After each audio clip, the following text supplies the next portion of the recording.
지난주에 53절부터 오늘 65절까지 이제 같이 읽었습니다. 지금 이 본문은 한 사건을 지금 지난주에 절반, 오늘 절반 이렇게 보고 있습니다. 근데 이제 전체를 같이 보셔야 됩니다. 53절부터 65절까지 이 본문 지난주에 절반을 우리가 같이 생각했는데, 예수님 체포되시고 난 다음에 재판을 두 번 한다 그랬죠. 종교재판과 형사재판 두 개를 하게 됩니다.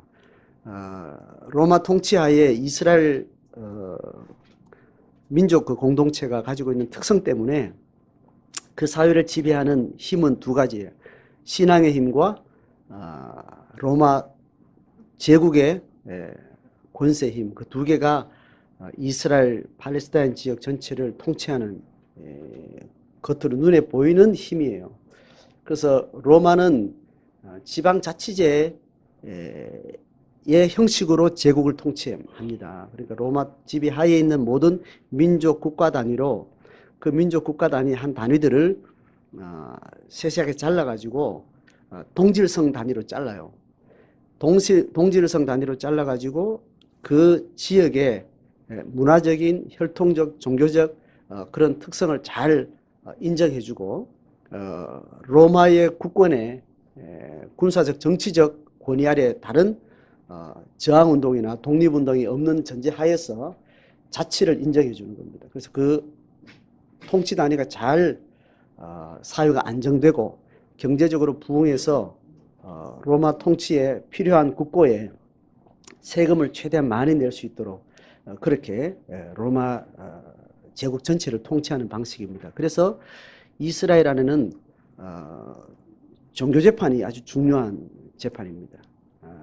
그 종교재판에 의해서 뭔가 문제가 생기면 로마 당국에서는 형사상 특별히 공의나 법적인 문제가 없는 한 그들의 요구를 다 들어주는 방식으로 그 사회를 다스리고 있는 거죠.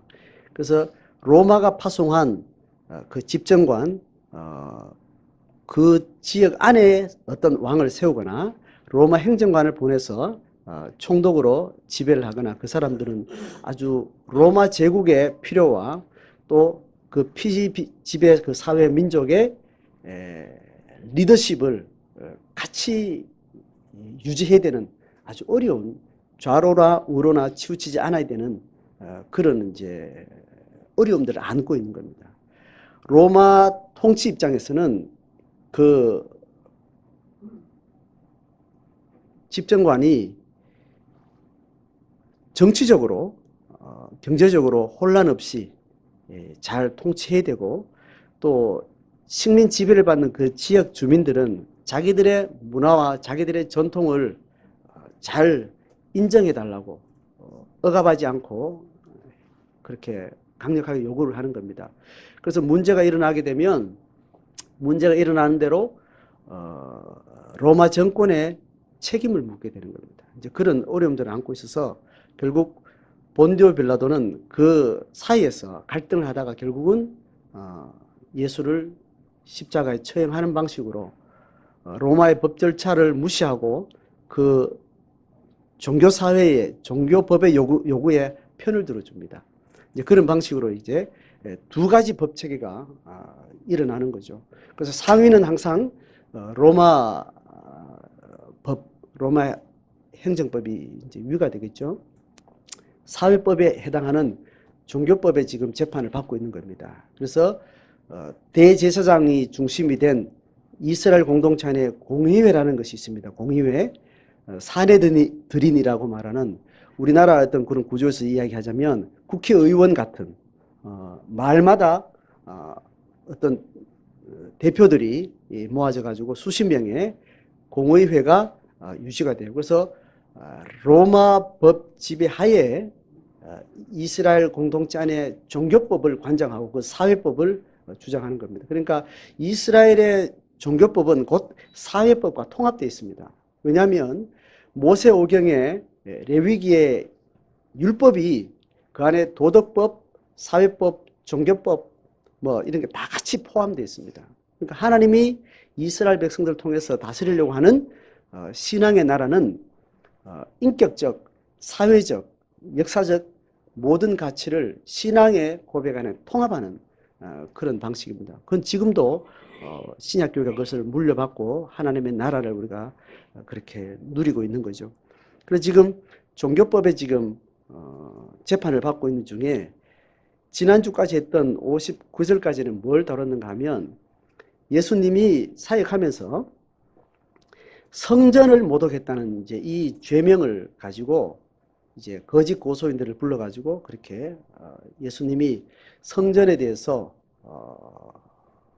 신성 모독의 언사를 했다라고 이제 거짓 증인들을 세워서 이야기하는 동안 그것은 합의가 이루어지지 않습니다.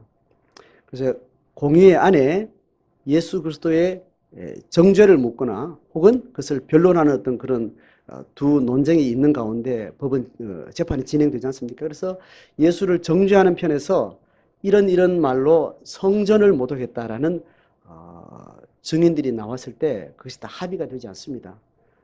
이제 그랬다는 내용을 지금 마가는 기록하면서 지난주까지 손으로 지은 성전을 내가 헐고 손으로 짓지 아니한 다른 성전을 내가 세우겠다. 이 예수님의 언사를 이 명제를 이제 기록을 합니다. 그리고 나서 어떤 정죄의 사건인들이 잡히지 않으니까 이제 대제사장이 직접 신문을 하는 것이 오늘 내용이에요. 60절 보면 오늘 이거 보세요. 대제사장이 이제 증인들을 세워서 하던 이 논쟁이 일단 이제 합의가 안 되고 이제 넘어가고 대제사장이 직접 신문을 이제 하는 겁니다. 뭐라고 묻습니까? 예수에게 물어 이르되 너는 아무 대답도 없느냐? 이 사람들이 너를 치는 다시 말해서 공격하는 증거가 어떠하냐? 그렇게 이제 묻습니다. 그러니까 예수님이 여기에 침묵하고 대답을 하지 않는 겁니다. 아무 대답도 아니하시거늘. 자, 그러니까 제사장이 다시 두 번째 질문을 합니다. 뭐라고요? 너가 찬송받을 이의 아들 그리스도냐? 이걸 묻습니다. 지금 너가 찬송받을 이의 그리스도라는 말은 찬송받을 이가 누구예요? 하나님이죠. 야훼 하나님, 이 하나님의 이름을 이스라엘 백성들은 직접 이렇게 거명을 하지 않습니다. 동양적 세계관에서는 존귀한 자의 이름을 쉽게 부르지 않는 거예요. 어떤 세계관인가 하면 한 인격이나 어떤 대상의 이름이라는 것은 그 존재를 그대로 표현하는 겁니다. 어떤 지시어가 아니고 그 이름을 부르는 순간 그 존재를 앞에 우리가 두게 되는 겁니다. 그러니까 격이 다른 어떤 존재의 이름을 쉽게 부르지 못하는 거죠. 그러니까 우리가 동양권 문화에 살고 있기 때문에 자연스럽죠. 아버지 이름을 이렇게 부르지 않지 않습니까? 그죠? 그래서 아버지 이름을 쉽게 부르지 않는 겁니다. 아버지 이름을 부르는 순간 아버지의 현존이 여기 있다고 인식을 하게 됩니다. 그러니까 옛날 문화에는 엄격한 유교 문화 속에서는 누가 할 수 없이 왕의 존함을 딱 부르면 왕이 지금 실체하지 않는 상황에 그걸 듣는 사람들이 누가 이름을 어떤 상황 가운데 불렀다면 앉아있다가 바로 무릎을 꿇는다거나 엎딘다거나 이런 자세를 취해요. 자, 그게 무슨 말인지 알겠죠? 그죠? 현재 그 인물이 여기 실존하지 않는데도 그 이름을 부르면 그가 지금 현존한다고 느끼고 그 자세를 가지고 예를 딱 갖추는 이런 식입니다. 이런 세계관이 이 히브리 문화 속에 같이 동양권화에서 같이 이해를 하는 방식이죠. 그래서 하나님의 이름을 쉽게 부르지 않기 때문에 대신해서 하나님의 성품과 하나님의 존재를 묘사하는 다양한 이름들이 성경에는 다양하게 나와요. 그래서 그런 대신하는 이름을 부르다가 보면 그 이름이 또 어떤 그분의 존재를 상징하는 이름으로 인식이 되는 순간 또 다른 이름을 불러요. 옛날에 제가 어릴 때 저는 시골에 깡시골에 살았습니다. 시골에 살았는데 어느 집을 이렇게 갔는데 제가 경상도 의성군이라는 데 살다가 청송군이라는 데 이렇게 이사를 이렇게 갔어요. 갔는데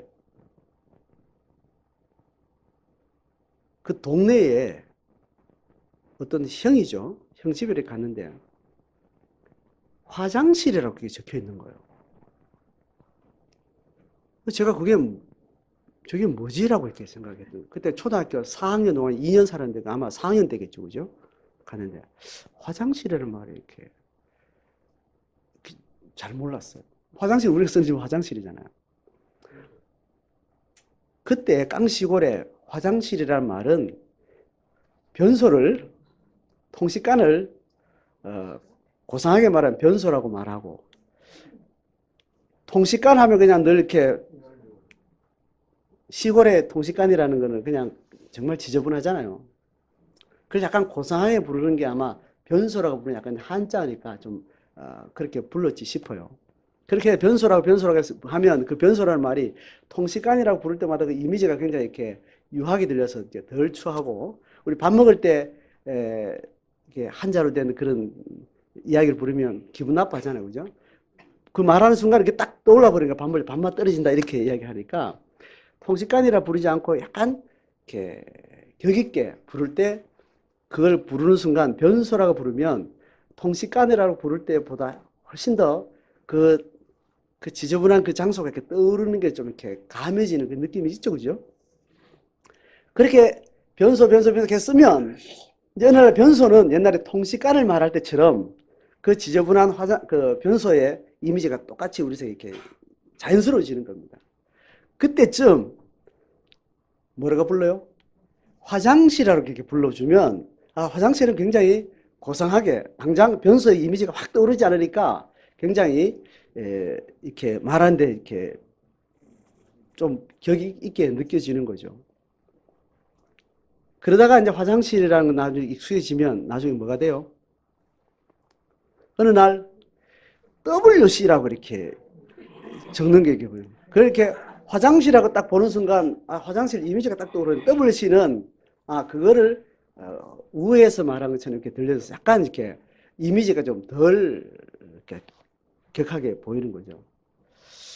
하나님의 이름이라는 것이 그죠? 하나님의 이름이라는 것이 하나님의 이름을 딱 부르는 것이 그분의 존재의 위엄을 깎는 것 같은 그런 의미에서 대신 다른 이름을 이렇게 불러요.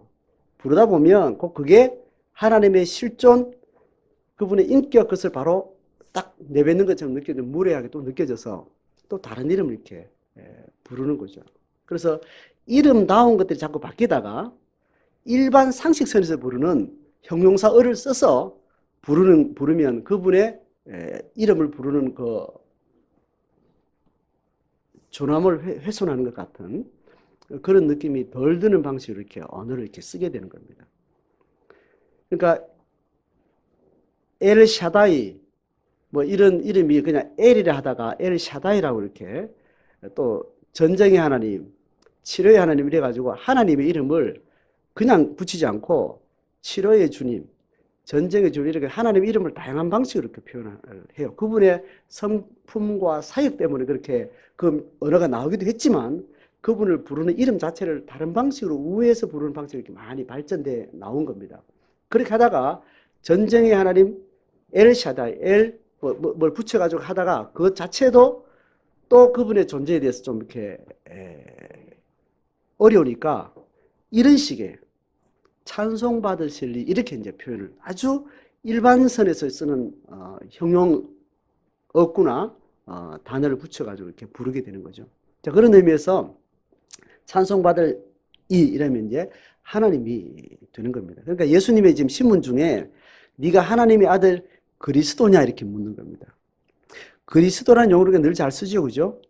우리가 예수 그리스도 이렇게 했을 때 예수는 뭐예요? 예수님의 그 이름이에요. 철수야, 민수야 하는 그냥 여수와 예수와 예수 이게 다 이제 히브리 언어에서 온 늘 쓰이던 이름입니다. 그러니까 예수는 그냥 그 아버지 밑에서 그냥 클 때부터 그냥 불렀던 이름이 그냥 예수예요. 그리스도는 뭐예요? 우리가 늘 부르는 그리스도. 그리스도는 이제 헬라어입니다. 뜻이 기름 부음 받은 자라는 거예요. 상식선 늘 아는 상식인데 이야기를 합니다. 근데 이걸 히브리어로 말하면 메시아가 되는 겁니다. 그러니까 예수 그리스도는, 예수라는 사람이 하나님의 메시아라는 겁니다. 자, 메시아라는 말도 그렇게 이제 바로 연결돼요. 기름 부음 받은 자. 예수님, 하나님이 이스라엘 망하고 난 다음에, 멸망하고 난 다음에 다시 하나님의 나라가 회복될 것이라는 그 예언자들이 계속해서 하나님의 나라가 회복될 것이고 하나님의 왕이며 제사장이며 선지자직을 가진 그 어떤 하나님의 사람이 역사 가운데 다시 나타날 것이라고 이야기를 하는 건가.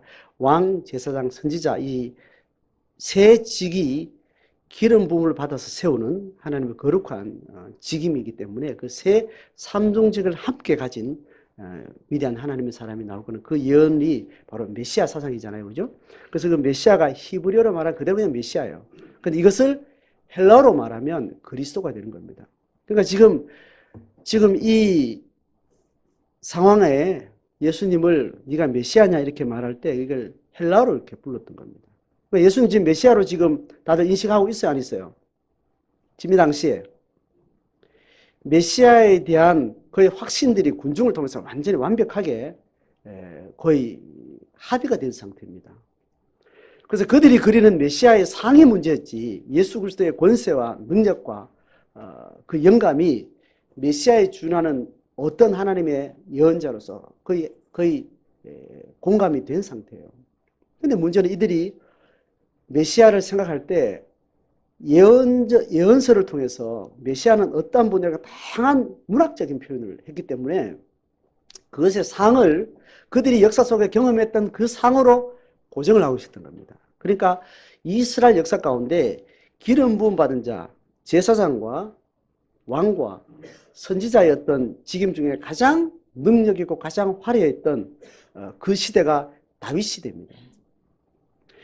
다윗 시대에 누렸던 그 영적인 또 군사적 정치적 권세라는 것은 막강했죠. 그래서 그 파급 효과가 다음 왕인 솔로몬 시대까지 끝없이 펼쳐진 큰 시대이기 때문에 이스라엘 역사는 늘 다윗 시대를 늘 추억을 하는 거죠. 그래서 이스라엘이 멸망할 때 다시 하나님의 나라가 회복될 것이라는 이야기할 때 다윗의 언어를 많이 썼어요.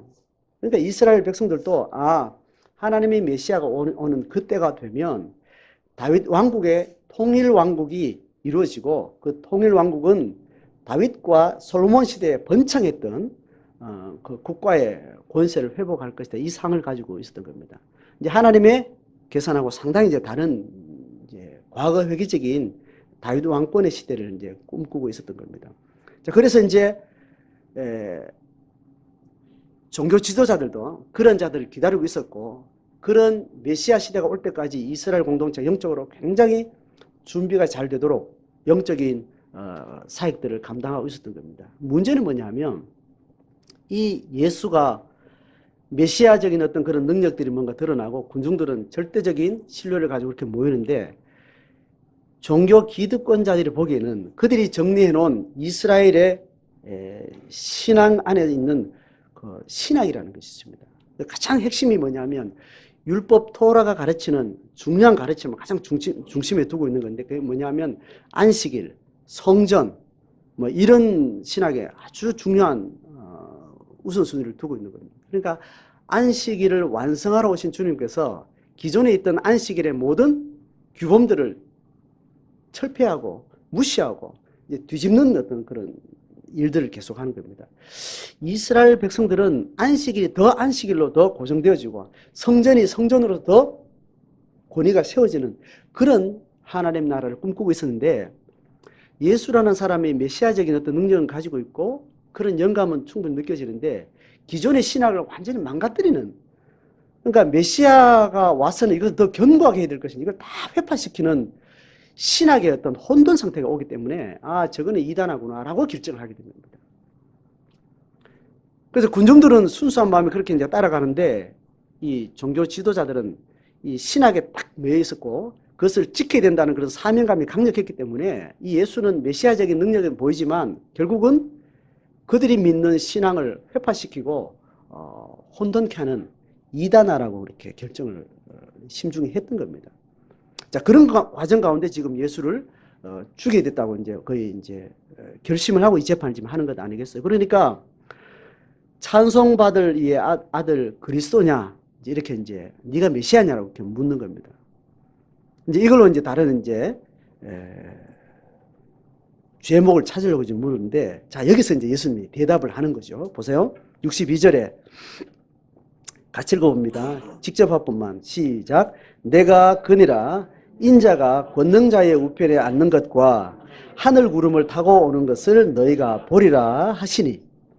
자, 예수님이 지금 네가 메시아냐라고 물은 겁니다. 네가 그리스도냐?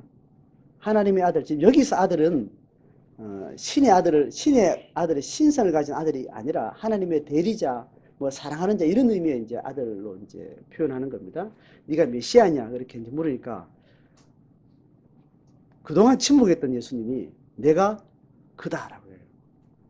너희들이 말하는 메시아가 맞다라고. 자, 그러면서 이제 예수님이 자기 자신을 표현하는 메시아 상을 지금 제시하는데 이렇게 말해요. 너희가 보리라 이렇게 말하는데 너희가 메시아를 볼 거다. 내가 메시아인데 너희들이 이런 메시아를 볼 것이라고 말하면서 내 메시아직에 대한 이미지를 두 개를 딱 제시를 해요.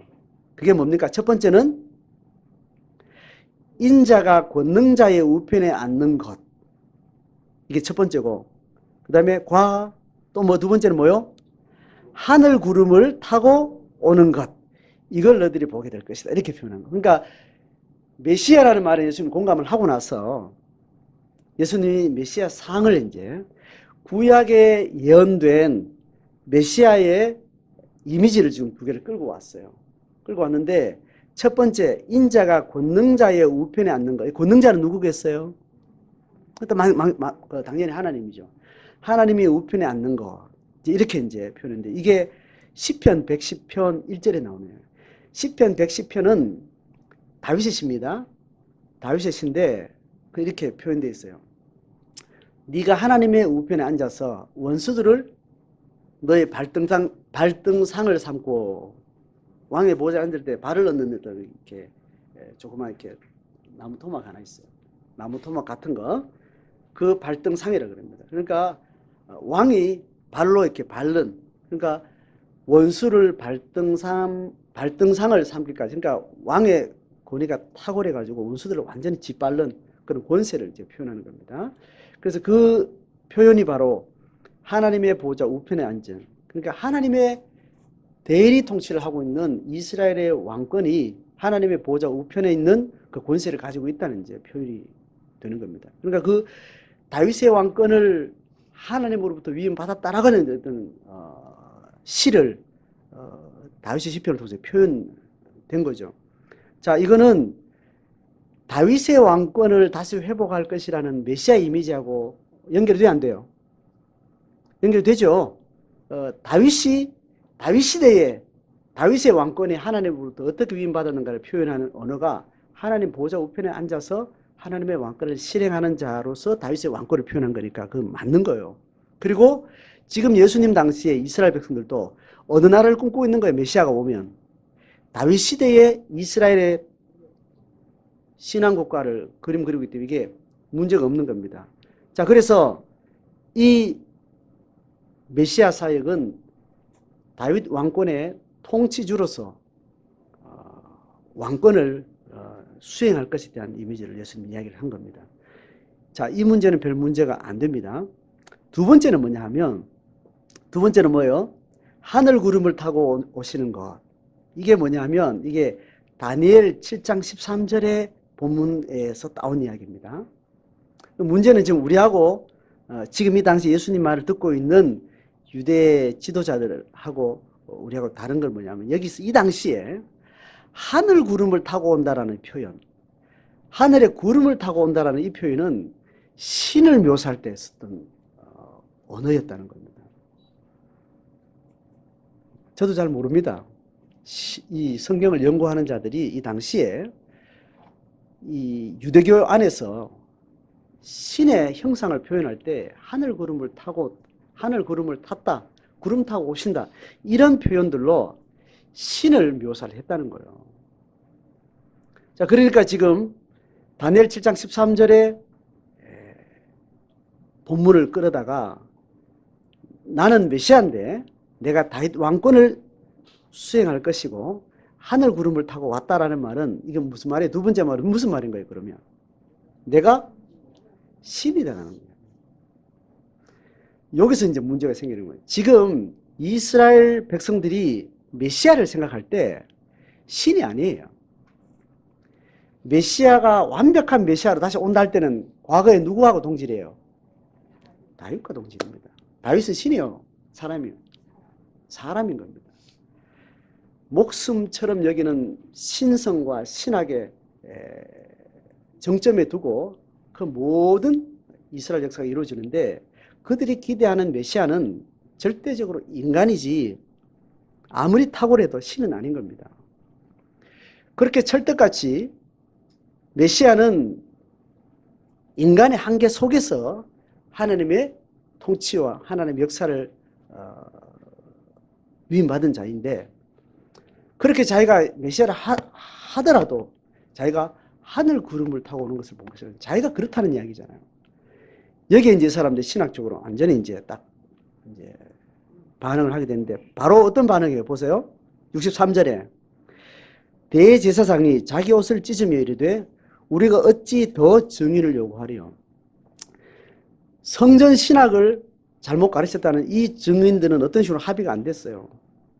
안 됐는데 지금 예수님 지금 현장에서 신문 중에 입으로 뱉은 이 언어는 그들의 신학을 오염시키는 신성 모독에 해당하는 언어를 하게 된 겁니다. 내가 신이다. 이제 그러니까 이제 바로 이런 반응을 하면서 64절에 그 신성 모독하는 말을 너희가 들었도다. 지금 공회 사람들이 다 들은 겁니다. 여기는 어떤 변론도 필요 없고 반대 언사도 이제 소용이 없는 겁니다. 너희는 어떻게 하느냐 하니까 그들이 다 공회 위원들이 다 뭐라고요? 다 예수를 사형에 해당하는 자로 정죄를 하게 됩니다. 자, 이 맥락의 흐름을 이해하시겠죠?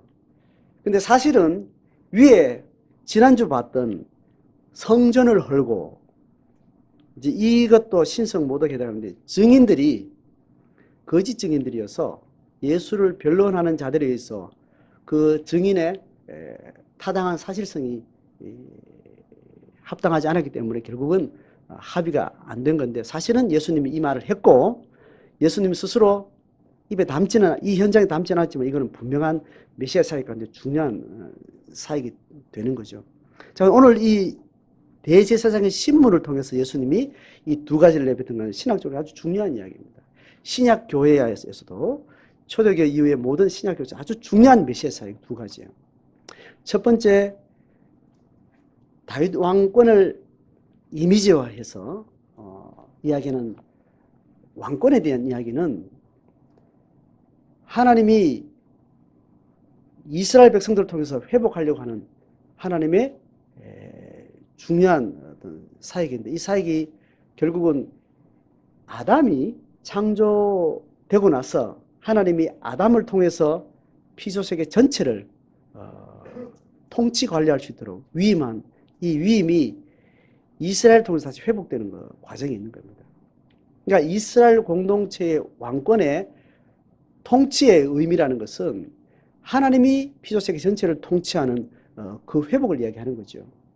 그 회복은 과거에 타락하기 이전에 아담에게 위임되었던 모든 인류에게 타락하기 전 모든 인류에게 위임되었던 하나님의 통치의 위임인 겁니다. 그런 의미에서 예수 그리스도의 사역이라는 것은 결국 타락하기 전 아담에게 위임되었던 하나님의 통치권을 하나님의 백성들이 다시 회복하는 그 목적이 있는 거죠. 두 번째 이야기는 신적 존재의 의미는 어떤 의미일까요? 예수님이 메시아 사역 가운데 가장 중요한 사역이 통치권을 회복하는 거예요. 인간이 통치권을 회복하기 위해서는 뭐가 필요해요? 아담 이후에 태어난 모든 인간들이 하나님의 통치권을 회복하려면 뭐가 필요해요? 신분 회복이 필요한 거죠. 그러니까 아담이 범죄한 그 하나님과 단절된 이 범죄 문제를 해결하기 위해서 결국은 우리를 죽이지 않고 우리를 멸하지 않고 우리를 다시 회복하려면 그 죄를 대신 감당해야 될 누군가가 필요한 거죠. 그래서 생물학적으로 영적으로 아담의 죄를 계승하지 않은 어떤 인격적인 실체가 필요했던 겁니다. 그래서 그는 사람의 몸을 입고 있지만 생물학적 영적 인간의 죄를 계승하지 않고 죄 없는 아담이 죄 짓기 전에 순수한 아담의 인성과 영성을 가진 어떤 실제가 필요했기 때문에 그는 신이 대신할 수밖에는 다른 방법이 없었습니다. 그래서 예수 그리스도가 신상을 가지고 오셔야 됐던 이유는 인간의 죄를 대신 지는 인간의 구원의 문제 때문에 대속의 자격은 죄 없는 한 인격이 필요했던 겁니다. 그래서 범죄하지 않은 아담의 인격과 인품과 영감을 가진 누군가 한 사람이 필요했던 거죠. 그래서 대신 아담 대신에 예수께서 아담과 아담 이후에 오는 모든 그의 후손들이 짊어지게 될 죄의 보응을 대신 본인에게 다 쏟으신 겁니다. 그러니까 하나님이 오셔야만 된 필수적인 사역은 대속 사역 때문에 그런 겁니다. 그래서 예수님의 사역의 중요한 두 가지는 구속주로서 사역이 필요했고, 그 다음에 이거는 신분 회복을 말합니다. 그 다음에 통치주로서 회복을 이야기해요. 그 통치주 회복은 사명 회복을 위한 거죠. 그래서 하나님의 나라라고 말할 때 하나님의 나라는 아담이 타락하기 이전에 하나님이 디자인했던 하나님의 피조세계 전체의 통치권을 아담에게 영으로 지어진 인간에게 위임해서 인간은 하나님과 교제하고 하나님의 피조세계는 위임된 그의 백성들이 다스리는 방식으로. 그래서 다시 회복의 사역을 메시아를 통해서 완성하는 겁니다. 이 메시아 사역을 지금 우리는 그리스도를 믿음으로 이 메시아 사역을 우리가 이어가고 있는 거죠. 자, 그것이 초대교 이후로 끊임없이 그리스도의 복음이 증거되는 곳에 하나님의 구속 사역을 믿는 자들에게 믿는 자에게 주시는 죄 용서의 은총을 허락하신 거죠. 그래서 우리는 예수를 믿으면서 죄 문제를 첫 번째 다루게 됩니다. 죄 문제를 다루고 나면 그 다음에 회복된 신분으로서 아담에게 위임하셨던 이 피조세계 전체에 대한 통치의 권세를 이양을 받게 됩니다. 그래서 지금 우리가 신학적으로 성경적으로 이해할 때 통치주는 누구라고 이해하는 거예요? 그리스도가 이해를 합니다. 이해를 하는데 다시 이것은 다시 한 번 더 재해석되어야 될 일입니다. 통치주 그리스도께서 부활하시고 승천하시고 어디에 계시는 거예요? 하나님 보호자 우편에 계시는 겁니다. 보호자 우편에 계시면서 예수님이 다 통치를 하시는데 예수님 지금 어디에 계신다고요? 하늘에 있으면서 영으로서 하늘에 계시면서 육으로 있는 물리적인 피조세계 안에 통치를 그분이 하시는 겁니다. 이게 가능할까요? 아담을 지으시고 나서도 하나님은 영적인 존재이기 때문에 물리적 존재로 하나님과 영적 교통을 하는 인간에게 그 위임을 맡길 수밖에 없었고, 그렇게 인간은 육의 한계 안에 있으면서 육의 세계, 피조 세계를 통치하는 위임을 받았던 것처럼 예수님이 통치권 안에 모든 것을 다스린다는 대표성을 가지고 있지만 이 통치의 실행은 결국 누구한테 이어진 거예요? 하나님의 통치를 누리는 그의 믿음의 백성들을 통해서 통치는 맡겨진 거예요. 이 본문은 바울의 신학에서 에베소서에서 교회론을 이야기할 때 이것을 설명을 합니다. 그럼 찾아보셔야 됩니다. 보세요. 에베소서, 신약성경 에베소서 2장 5절부터 5, 6, 7절을 같이 봅니다. 에베소서 2장 5, 6, 7절. 에베소서는 교회론을 이야기하는데 성도가 구원받았다면 구원받았다는 것이 실제로 뭘 의미하는지를 설명하는 겁니다. 구원받은 교회가 어떻게 신앙생활을 하는 것에 대한 교회 공동체에 대한 설명을 지금 하고 있는 게 에베소의 핵심이거든요. 그래서 허물과 죄로 죽었던 너희를 살렸다라고 하는 게 구원에 대한 이야기를 하고 있습니다. 그 이야기를 이제 설명하는데 5장 7절 같이 읽습니다. 시작. 허물로 죽은 우리를 그리스도와 함께 살리셨고 또 함께 일으키사 그리스도 예수 안에서 함께 하늘에 앉히시니 이는 그리스도 예수 안에서 우리에게 자비하심으로써 그 은혜의 지극히 풍성함을 오는 여러 세대에 나타내려 하심이라. 아멘. 무슨 말을 하는가 하면 예수님이 대속의 죽음을 죽으시고 인간은 하나님을 떠나 있고 하나님을 배반했고 죄인이고 하나님의 은총으로 나아가지 않으면 다른 길이 없다는 것을 복음에서 들은 사람들이 예수 그리스도의 십자가의 죽으심을 내 믿음으로 받아들여요. 들이면 그것이 예수님의 부활의 생명을 이어받게 되면서 우리의 죽을 목숨이 하나님 앞에 산 목숨으로 구원의 반열의 부름을 받게 된다는 겁니다. 그래서 예수님을 믿는다는 것은 5절에 지금 이야기한 것처럼 허물로 죽은 우리를 그리스도를 믿게 되면서 그리스도와 함께 어떻게 된 거예요? 살아났다는 겁니다. 우리가 죽은 상태에서. 자, 여기까지 이제 구원주와 관계돼서 이건 분명한 거죠. 그래서 그리스도를 믿음으로 해가지고 그리스도가 부활하신 그 생명에 함께 동참하게 됐다는 거예요. 이건 문제 없죠? 그 다음에 그것만 있는 게 아니라는 거예요. 두 번째, 6절에 또 뭘 하요? 함께 일으키사. 자, 이 일으키사라는 말은 생명을 주셔서 살리셨다는 그 말과 함께 높이셨다는 말과 연결돼요. 존재를 높이셨다. 격을 높이셨다. 생명을 준 것뿐만 아니라 하나님의 자녀로서 그의 백성으로서 그의 동역자로서 우리의 격이 높아졌다는 겁니다. 생명을 살리고 그 격이 높아졌다는 그게 두 번째고 그 다음에 또 하나 있어요. 또 뭡니까? 그리스도 예수 안에서란 말이 예수를 믿음으로써 어디에요? 하늘에 앉히다. 실제로 우리가 아는 예수님은 하늘에 앉히신 거죠. 그런데 우리는 하늘에 앉으신 데까지 올라가신 그리스도를 믿음으로 인해서 그리스도가 얻었던 생명, 그리스도가 회복했던 그의 격과 함께 우리도 어디 있다는 거예요? 하나님의 통치의 자리에 우리가 앉아 있다는 거예요. 자, 우리가 예수를 믿으면 살리심을 받는 것만 있는 게 아니고 어디까지 우리를 끌어올리시는가 하면 통치권까지 끌어올리시는 겁니다. 그러니까 아담을 지으신 것만 끝난 게 아니고 이 모든 피조 세계 전체를 네가 다스리라고 해요. 통치권까지 우리가 위임을 받았다는 거예요.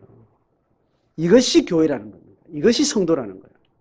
예수를 믿는다는 것은 생명의 회복으로 신분이 회복된 것과 함께 원래 창조하셨던 그 원래 목적대로 우리에게 하나님의 통치의 실행자가 되고 주체가 되는 자리에 우리가 부름받았다는 겁니다. 그래서 우리가 기독교인이 된다는 것은 이 두 가지 중요한 사항에 대해서 우리가 자기 정체성을 확인하셔야 돼요. 한국 교회는 계속해서 복음을 잘 가르치면서 구원의 원리에 대해서 우리는 너무나 잘 정리가 됐고 그 고백들을 우리는 계속 자기 앞에 두고 있습니다. 자, 그 문제는 각자 개인의 상황에 따라 이제 구도자의 과정이 있거나 생명의 길을 찾는 신앙을 통해서 뭔가 생명의 길을 찾는 자들이 과정에 있거나 어느 날 그리스도의 십자가의 사역을 내가 내 믿음으로 받고 내가 거기에 동참해서 나를 위해서 죽으신 그리스도의 십자가의 산을 내가 수납하면서 내가 생명 얻는 자가 된 겁니다. 이게 신적 존재로 오셔야 되는 그리스도의 구속주 사역을 우리가 누리는 자가 된 거죠. 그리고 나서 한 걸음 더 나가서 우리가 하늘에 안침받은 사람을, 우리가 통치하지 아니하시면 하나님도 통치하지 아니하시겠다는 거예요. 위임은 그런 거죠. 맡겨놓고 잘하는가 보고 잘하면 네가 하고 안 되면 다시 내가 하게. 이제 이게 위임이 아닌 겁니다. 말아먹더라도 네가 말아먹는 거다. 네가 말아먹으면 맡긴 나도 말아먹은 거다. 피해도 내가 볼 것이다. 이게 지금 위임의 명확한 약속인 거죠. 그래서 우리를 생명 주시고 나서 하나님이 다시 이 피조세계 전체를 회복시키는 그 통치는 위임받은 그의 백성들에게 전적으로 맡겨 놓은 겁니다. 그래서 그 사역을 하기 위해서 두 번째 중보자가 오신 것이 성령이 오신 거죠. 예수의 영이 믿는 자들 가운데 임재하셔서 거기를 성전 삼으시고 거기서 끊임없이 하나님의 은총의 혜택을 입는, 하나님과 소통하고 교통하고 구원의 은총 가운데 끊임없이 하나님과 교제하는 그 성전을 우리의 심령 안에 성령의 내주와 함께 그렇게 허락하시고 그 다음에 그 위임된 통치를 살도록 우리에게 맡기신 것이 각 성도의 부르심이고 교회의 목적이라는 거예요. 이 두 번째 질문을 명확하게 하셔야 됩니다. 그래서 두 번째 질문 앞에 우리는 하나님 앞에 자기 내적 흐름을 따라서 주체적인 걸음을 걸어가셔야 되는 겁니다. 그러니까 예수 믿고 난 다음에 회복된 영적 신분 이후에 내가 하나님 앞에 구원받았다, 천국의 확신을 얻었다, 생명을 얻었다, 이 경험에 분명한 고백이 있다면 그 다음에 하나님의 통치를 살아내는 삶으로서 내 삶을 하나님으로부터 부여받은 것으로 자기 생애 정체성을 이어가시는 것이, 그것이 성도라는 거예요.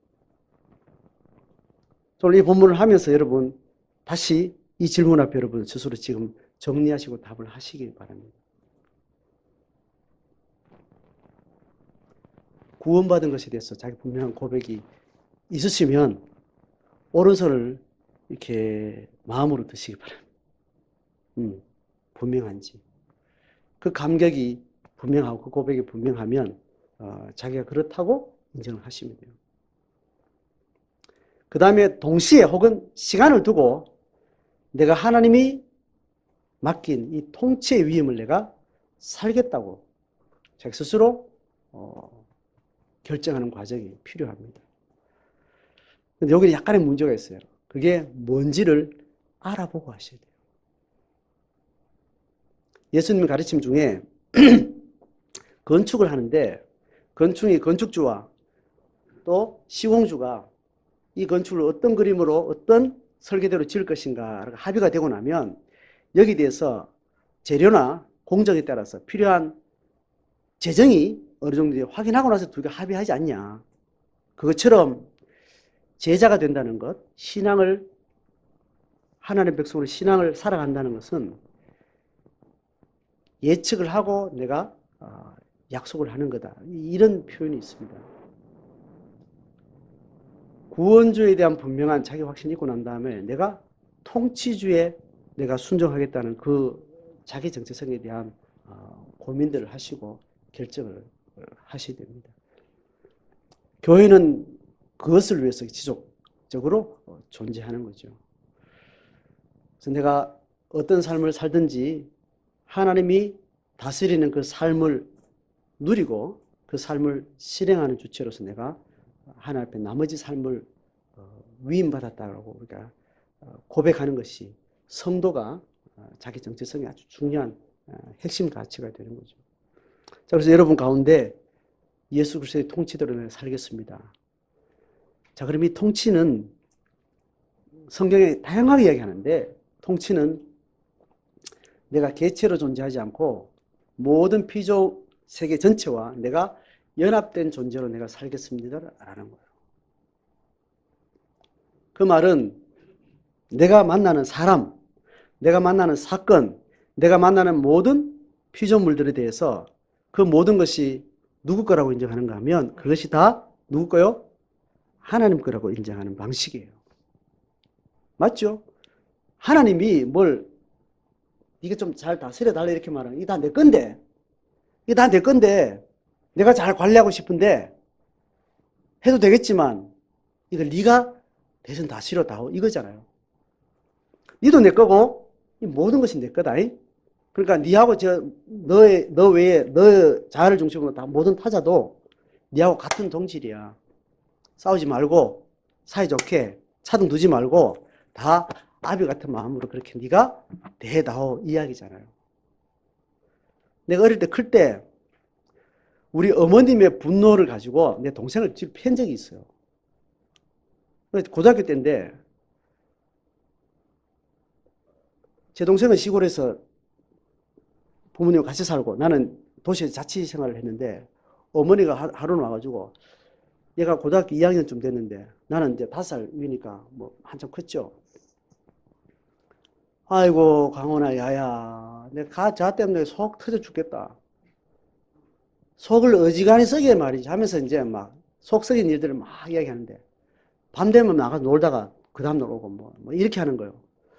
그 막 화나는 이야기 막 나한테 이렇게 쏟아보니까 엄마들이 막 쏟아놓으면 막 이렇게 대체 없이 막 쏟아놓잖아요. 그죠? 막 그냥 내일 당장 씹어 먹을 것처럼 막 이렇게 감정을 터놓으니까 나도 막 이제 뚜껑이 열려 이 새끼가 이렇게 이제 그날 이제 시골에 찾아갔어요. 찾아가지고 이제 애를 이제 앉혀놓고 갈구니까 그때는 어떤 마음이었는지 모르지만 최근에 그 이야기 하니까 그때 심정을 그대로 참 대도 하는 게 1년 내내 얼굴 볼까 말까 하는 게 어느 날 갑자기 와가지고 부모가 이야기하듯이 앉아놓고 뭐 꿇어 앉아라 그러고 뭐 이야기하는 게 참 기가 차가지고 참 이야기를 이제 얼마 전에 또 그렇게 이야기하더라고. 뭐 그때도 뭐 그렇게 했냐. 그러니까 막 혈기 왕성한 이 새끼가 막 때리고 막 이제 엉겨붙어 싸운 적이 있어요. 그때 내 동생이 이야기하는 거야. 내보고 동생이 아주 발칙하거든요. 똑똑하고. 저는 어리숙하고. 뭐 이런 말에 웃기는 소리 하지 마라. 네가 뭐 나를 훈계하고 네가 엄마 앞에서 나를 때리는 게 네가 자식이 할 짓이가. 와, 그때도 내가 그 말을 듣는 순간 그렇게 무례함에 대해서 내가 여전히 막 화가 나는데도 그 말 자체에 대해서 나도 딱 오더라고요. 네가 엄마를 위해서 나를 위해서 훈계를 한다고 하면서 엄마 보는 앞에서 나를 때리는 게 그게 자식이 할 짓이냐 이 이야기를 딱 하는 거예요. 너무 맞는 이야기잖아요. 근데 뭐 그때 뭐 그렇게 지나는데 우리가 부모의 소원, 부모의 가치로 볼 때는 형제끼리는 뭐로 느껴야 돼요? 한 몸으로 느끼는 게 부모의 소원을 이루는 겁니다. 그죠? 한 새끼는 망해가지고 지금 빌어먹을 상황이 되는데 하나들은 그냥 아무 문제 없이 그냥 살아가고 있는 게 부모들은 속 타는 겁니다. 속 타고 하나들이 저렇게 죽을 상황 되면 저 아들도 지가 다 퍼주고 이렇게 그게 부모 마음이죠. 그죠? 이게 마음이 그렇다는 겁니다. 그렇게 하시면 안 돼요. 그거는 부모의 욕심이지. 내가 심정을 이야기하는 겁니다. 심정을. 이렇게 요구하시면 안 됩니다. 부모는. 자식도 그렇게 하면 안 돼요. 지 건 지고 내 건 내 거요. 도와줄 때는 뭔가 건강한 상태에서 도와지. 무조건 부모는 다 쏟아주고 뭐 그렇게 해가지고 애를 다 조지는 겁니다. 막내들이 그래가지고 맨날 집거들 내고 막 애 짓을 죽을 때까지 하는 거예요. 그러는 건 아니고 심정을 이야기하는 겁니다. 심정을 이야기할 때 부모의 심정이라면 상위급의 마음이라면 내 외의 모든 타자를 부모의 피부치처럼 느끼는 게 부모의 마음을 가장 만족해 하는 거죠.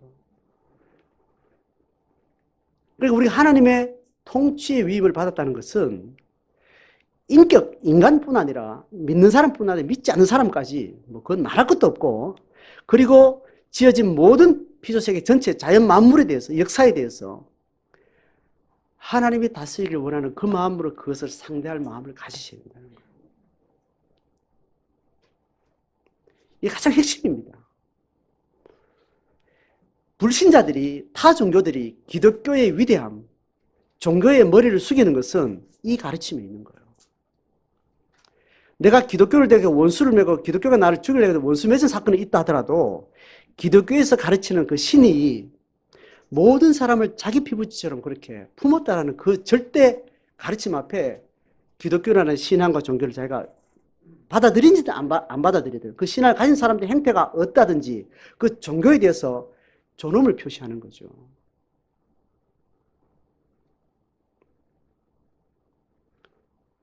지금 고대나 현대나 하나님의 백성들이 위임받은 하나님의 통치를 살아간다는 것은 우리 편에서 바로 그걸 이야기하는 거예요. 그러니까 내가 살아있는 동안 하나님의 통치의 위임을 받은 그 심정을 가진다는 핵심은 뭐냐면 내 인식 주체 밖에 있는 모든 타자의 인격이든지 사물이든지 사건이든지 그 자체는 하나님의 신성에 깃든 존재로 우리가 인식하는 것, 받아들이는 것, 그것이 하나님의 통치를 살아내는 사람의 그 심정, 건강한 심정입니다. 그렇다면 사단은 이걸 정반대로 끌고 가려고 그러죠. 사단은 이렇게 해요. 네가 주인이다. 네가 왕이고 네가 하나님, 네가 모든 것이 중심이 있어야 된다. 이게 사단이에요. 그러니까 하나님도 내 입맛대로 마음대로 내가 받고 싶으면 받고 내 유익하면 하나님 받아들이고 아니면 뱉어버리고 신도 그렇게 하고 하물며 인간이나 모든 피조세계도 네가 왕이니까 네가 입맛대로 네가 원하면 받고 아니면 네가 뱉고 네 마음대로 해라. 이게 사단이 우리에게 주는 힘인 거죠. 그래서 우리는 이 두 가지 두 축에서 우리가 하나님의 통치의 사람으로 부름을 받아서 우리의 관성은 끊임없이 우리가 왕 되려 하고 내가 중심에 서려고 하는 거죠. 그런데 하나님의 위임을 살아가는 것은 끊임없이 우리는 성령의 도우심을 따라서 저도 주님이 하나님 피부치고 나도 피부치고 화합하는 거다. 화합하는 거. 제가 날 미워하는 건 다 사정이 있어 그렇다. 지 나름대로 사정이 있어 그렇지. 미워한다고 내가 미워할 대상도 아니고 저주한다고 내가 저주받을 것도 아니고 모든 축복은 하나님으로부터 내가 다 받은 건데 완벽한데 누가 이걸 걷어갈 수도 없고 보태줄 필요도 없는 완벽한 은총 가운데 있는 자인데 어떤 타자가 나를 상하게 하든지 저주를 하든지 그것은 내한테 어떤 위에도 갈 수 없는 하나님의 소중한 사람이라는 자기 정체성을 가지고 그 안 된 상황들에 대해서 하나님의 심정으로 상대할 수 있는 그 심정을 가지는 겁니다. 그것 되고 난 다음에 언어를 쓰든지 어떤 섬김을 하든지 그 다음에는 자기에게 주신 분량대로 하는 겁니다. 적어도 인식과 심정은 다 하나님의 피부치라는 것을 내가 인지하고 그것을 가지고 세상을 관조하는 거죠. 그래서 우리에게 주어진 모든 시간은 하나님으로부터 떨어져 나간 모든 피조물을 하나님의 품으로 계속 받아들이는 그 과정으로 역사하는 그 시간들은 그렇게 채워가도록 성도와 교회의 위임을 주신 겁니다. 우리의 역사는 내 인생 역사나 인류의 역사는 하나님의 구속사를 완성하는 방향으로 간다면 모든 단절되고 끊어지고 회파된 관계들을 하나님의 피부치로 하나님의 소유로 받아들이는 어떤 역량들을 계속 확장해가는 것, 이것이 하나님의 역사에 동참하는 자들의 삶의 가치인 거죠. 그렇다면 이 동아시아의 한국의 21세기를 사는 우리의 인생은 21세기까지 오기까지 이 동아시아의 가장 치열하고 가장 인간에게 고통과 아픔을 줬던 무수한 배반의 역사들이 있습니다. 전쟁의 역사들이 있습니다. 중국과 한국과 일본이 가장 가까이 있으면 가장 밀접한 정신세계를 같이 누리며 살았던 이 세 민족이 가장 오랫동안 치열하게 전쟁의 피 흘림을 계속 역사 가운데 채워온 거죠. 21세기에 하나님의 나라의 통치를 위임받은 하나님의 백성들은 동아시아 3국이 다 누구 백성이라고요? 하나님의 백성. 어느 날 중국이 힘 좋았을 때는 중국이 동생들 때리고 동생이 힘 좋을 때는 형 잡아먹고 서로 그렇게 티격태격 그 인생을 치열한 암울한 죽음과 피비린내는 역사를 만들어 왔는데 하나님의 나라가 이 동아시아 모든 영혼들에게 회복된다는 말은 이제 이 역사의 악순환의 고리를 끊고 동아시아 3국은 한 형제요. 소중한 영혼들이요. 다 역사적 아픔의 흐름 속에서 어쩔 수 없이 인간이 가진 죄성이 그렇게 만들어 온 거지. 그 원수됨의 감정을 물려받는 것은 하나님의 통치와 맞서는 일인 거예요. 그래서 한국의 기독교는 이렇게 신앙으로 득세한 이유는 동아시아의 피비린내 나는 전쟁 역사를 끊고 화해와 회복과 평화 역사를 만들어가는 가장 중요한 주체들이 되는 겁니다. 그 외에 어떤 인간 역사 속에 평화를 이야기하는 건 절대적인 집단 이기주의의 방편으로서 평화를 이야기할 뿐입니다. 자기 가족, 자기 민족, 자기 국가의 힘과 권력을 위해서 임시적인 방편으로 평화를 이야기한다는 거예요. 그런데 하나님의 나라 백성만큼은 이제 이 역사의 고리를 끊고 하나님의 모든 피조적인 전체가 평화와 화해가 일어나는 그 역사를 써가도록 그렇게 우리를 부르셨고, 거기에 우리는 헌신되는 것이고 우리가 그렇게 순종하며 살아가는 것입니다. 작게는 우리의 자녀들은 내 애가 아니고 하나님의 애입니다. 이것부터 우리가 실천하지 않으면 하나님의 나라는 내 가족에부터 발목이 잡히는 거죠. 내 애가 중학교를 들어가면 걔의 의사를 전적으로 존중해야 돼요. 실패를 하도 걔가 실패하도록 둬야 돼요. 걔가 자기 속의 내적 흐름을 따라서 자기 힘을 미시하게 찾아갈 수 있도록 그 시행착오의 시간을 허락해 주셔야 된다고. 그 자기 시행착오를 거쳐서 자기 안의 동력을 찾아가는 그 기간을 허락해 주지 않고 부모가 계속 간섭하는 것은 내가 내 마음대로 하겠다는 거예요. 결국은 망쳐놓는데, 청년이 20살이 넘어 30살이 돼도 애같이 자기 스스로 결정하고 자기 안에 자기 인생을 책임질 수 있는 그런 결연한 의지도 없고 책임감도 없고 그런 무기력한 내성을 가진 아이들로 청년기를 그렇게 보내고 있도록 놔두는 모든 것이 대한민국의 부모들은 내 새끼로 생각하기 때문에, 예수 믿는 사람들은 이 경쟁에 뒤처지더라도, 대학 입시에 실패하더라도 걔 인생 전체의 긴 걸음을 향해서는 자기 스스로 자기 안에 자기 삶을 찾아갈 수 있도록, 그러면서 하나님과 함께 신앙 안에서 그가 온전한 삶을 살아갈 수 있도록 허락해 주셔야 돼요. 대한민국 사회에서 그거를 실행한다는 것은 입시를 포기하는 것과 거의 동질입니다. 그런데 하셔야 돼요. 입시를 향해서 그렇게 달려봐도 다 성공하는 건 아니잖아요.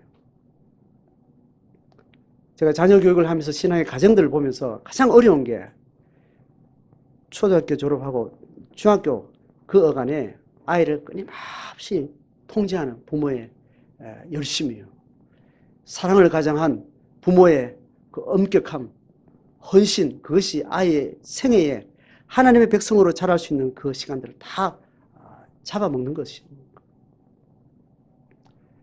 오늘 큰 주제부터 작은 주제까지 몇 가지가 언급한 내용들을 다시 한번 정리합니다. 내가 하나님 앞에 구속주에 대한 고백이 내가 분명한가? 통치주로서 내가 주님을 섬기고 통치의 주체로서 하나님의 백성으로서 그리스도의 통치권을 내가 실행하는 주체로 내가 부름받은 것에 대해서 여러분 스스로 고민하고 자기 안에 자기 정체성으로 분명한 결정을 해야 되는 과정들이 반드시 필요합니다. 교회는 그것을 돕는 공동체예요. 교회는 그것을 실행하는 공동체입니다. 개인의 업적과 개인의 자아 성취를 위해서 교회가 돕는 데가 아니라는 거예요. 자, 오늘 이 두 가지 예수 그리스도의 메시아 사역을 오늘 마음 가운데 돌아보면서 이 믿음의 삶을 성공적으로 살아가는 신앙의 인생이 되기를 주의 이름으로 축복합니다.